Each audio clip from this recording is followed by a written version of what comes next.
God gave you the ability to do what?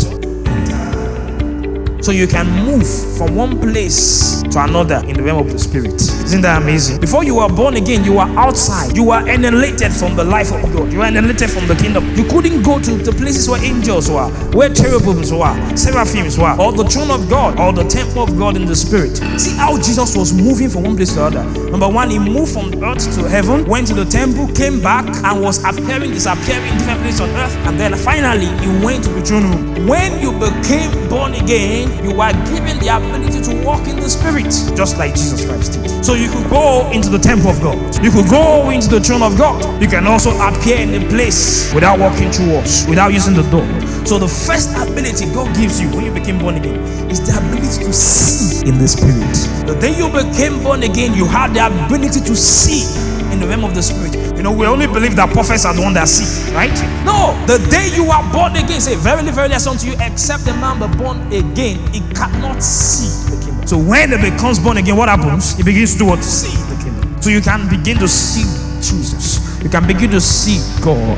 You can begin to go to the throne room of God, like Revelation, book of Revelation. All those things that were written in Revelation, you can see them. But you begin to experience seeing in the spirit. You can begin to see angels. Another word for seeing there is perceive. It's not only your eyes that you can use to see. You can see with your hand. You can see with your leg.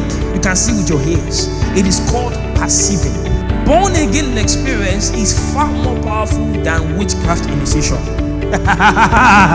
You will see heaven open. Your visions will not be earthly. I'm looking forward to that day, and everybody in the church will begin to see angels the way they are seeing human beings. And we're going to be having meeting without coming to church. But we are eating the flesh of the Son of God. Do you understand? When we take communion, we are partaking the life of God.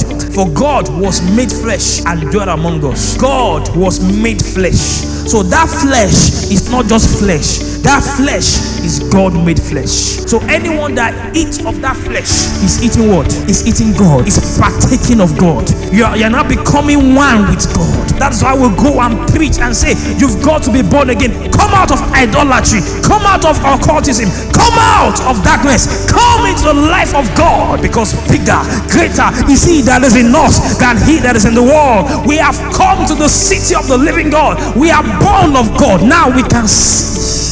We can see into the spirit beyond what you can see.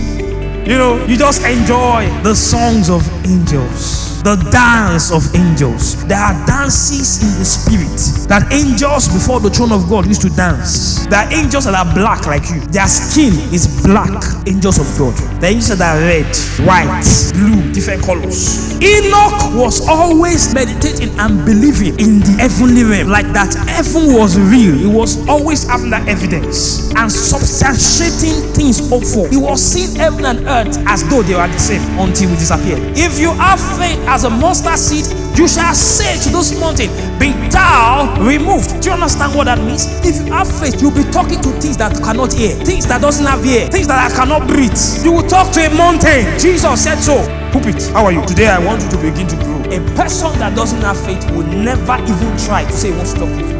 He won't even try it. So Jesus Christ said, and evidence that you have faith is that you will be talking to mountains, physical mountains. Move. Mountains doesn't have leg, but in your mind you are substantiating leg for that mountain. By faith, Enoch was translated. Not by prayer, not by fasting, by faith. Enoch